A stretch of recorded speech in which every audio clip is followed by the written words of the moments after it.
Bismillahirrahmanirrahim. Assalamualaikum warahmatullahi wabarakatuh. Yang saya hormati pengasuh Pondok Pesantren Zainul Hasan Genggong, Ki Haji Muhammad Hasan Mutawakil Alallah SHMM. Yang saya hormati Rektor Universitas Islam Zainul Hasan Genggong, Dr. Abdul Aziz Wahab BMAG. Yang saya hormati Ibu Dekan Fakultas Tadris Umum, Ibu Wahyu Lestari MPD. Yang saya hormati Ibu Kaprodi Tadris Bahasa Indonesia, Ibu Magfiratul Hamdiah MPD. Dan yang saya hormati Ibu Yaniati Ulfa MPDI selaku dosen pengampu mata kuliah studi fikih. Baik, sebelumnya perkenalkan nama saya Uni Dayanti dari program studi Tadris Bahasa Indonesia semester 2. Di sini saya akan menjelaskan mengenai mata kuliah studi fikih tentang bagaimana cara jual beli dan sewa menyewa dalam Islam. Yang akan saya jelaskan yaitu ada 4. Yang pertama tijaroh, yang kedua ijaroh, yang ketiga salam, dan yang terakhir qard. Yang pertama yaitu tijaroh. Dalam konteks ekonomi Islam, tijaroh melibatkan pertukaran barang atau jasa antara dua pihak dengan tujuan mendapatkan untuk keuntungan. Tijaroh adalah kontrak komersial di mana real estate ditukar dengan properti menurut metode yang menguntungkan dan diperbolehkan dalam hukum syariah. Di sini ada syarat dan rukun sah tijaroh. Transaksi dengan akad tijaroh akan sah jika memenuhi rukun dan syarat yang sudah ditentukan. Yang pertama itu adanya pihak yang berakad, seperti nasabah dan bank, penjual dan pembeli, penyewa dan yang menyewakan, karyawan dan majikan atau mitra dalam musyarakah.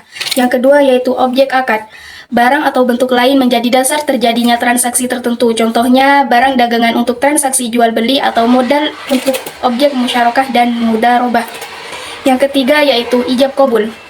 Bentuk kesepakatan antara pelaku yang menjadi bahwa transaksi dilakukan secara ridho. Selanjutnya yaitu ijaroh. Ijaroh merupakan sebuah konsep dalam hukum Islam yang merujuk pada penggunaan suatu barang atau jasa dengan pembayaran biaya sewa dan upah tertentu. Dalam konteks keuangan Islam, ijaroh sering digunakan untuk berbagai transaksi seperti sewa menyewa rumah, kendaraan, atau peralatan, di mana pemilik barang memberikan hak kepada penyewa untuk menggunakan barang tersebut dalam jangka waktu tertentu dengan pembayaran sewa yang sudah disepakati sebelumnya. Nah, selama masa sewa, pemilik tetap memegang hak kepemilikan atas barang tersebut. Kontrak ijaroh harus memenuhi prinsip syariah Islam seperti larang riba, gharar atau ketidakpastian, dan maisir atau perjudian. Yang kedua yaitu syarat-syarat ijaroh. Di sini ada yang pertama, untuk kedua orang yang berakad harus balik dan berakal. Yang kedua, kedua belah pihak yang berakad menyatakan rela untuk melakukan akad al-ijaroh. Apabila salah seorang di antaranya terpaksa untuk melakukan akad ini, maka akadnya tidak sah. Yang ketiga yaitu manfaat yang menjadi objek ijaroh itu harus diketahui secara sempurna, sehingga tidak muncul perselisihan di kemudian hari. Nah, apabila manfaat yang akan menjadi objek al-ijaroh itu tidak jelas, maka akadnya tidak sah. Yang keempat yaitu objek ijaroh merupakan suatu yang biasa disewakan seperti rumah, mobil, dan hewan tunggangan. Selanjutnya, upah sewa dalam ijaroh harus jelas dan sesuatu yang bernilai harta. Yang keenam yaitu objek ijaroh boleh diserahkan dan dipergunakan secara langsung dan tidak cacat. Yang ketujuh, objek ijaroh sesuatu yang dihalalkan oleh syara. Yang kedelapan, yang disewakan itu bukan suatu kewajiban bagi penyewa. Selanjutnya yaitu salam. Akad salam merupakan kontrak jual beli dalam hukum Islam di mana pembeli membayar harga barang secara tunai pada saat akad, tetapi pengiriman barangnya ditunda sampai pada waktu yang sudah disepakati bersama. Nah, dalam akad salam, pembeli membayar harga barang secara penuh di awal sebagai pembayaran muka, dan penjual berjanji untuk menyampaikan barang yang dibeli pada waktu yang telah disepakati bersama.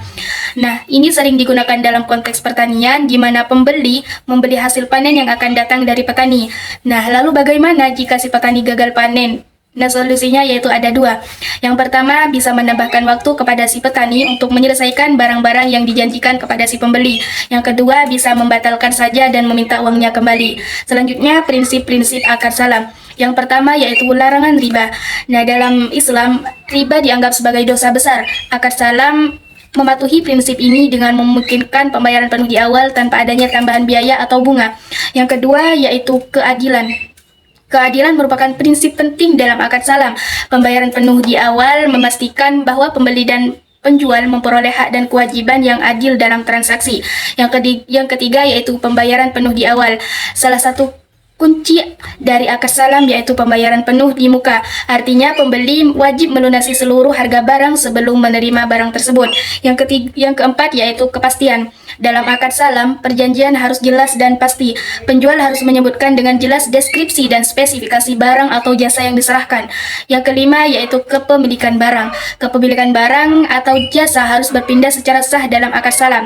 Setelah pembayaran dilakukan, barang tersebut menjadi milik pembeli meskipun pengiriman akan dilakukan pada masa yang akan mendatang. Selanjutnya yaitu syarat-syarat akad salam. Yang pertama yaitu pembayaran di awal, yang kedua penjual memiliki utang kepada si pembeli, yang ketiga barang harus diserahkan tepat waktu, yang keempat barangnya harus jelas, ukuran, jumlah, dan wujudnya. Yang kelima yaitu menyebutkan alamat barang di mana barang tersebut akan diterima. Selanjutnya yaitu akad qard. Akad qard yaitu pemberian harta kepada orang lain yang bisa ditagih atau dengan kata sederhananya yaitu meminjamkan tanpa mengharapkan imbalan.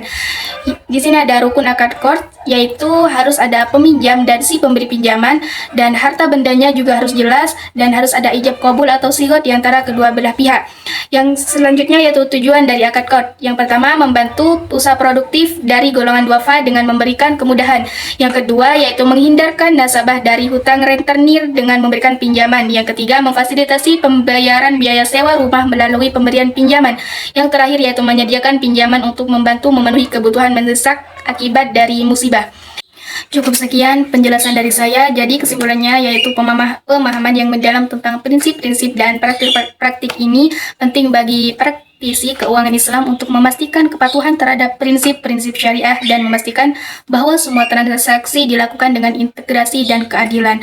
Cukup sekian dari saya, kurang lebihnya mohon maaf. Wassalamualaikum warahmatullahi wabarakatuh.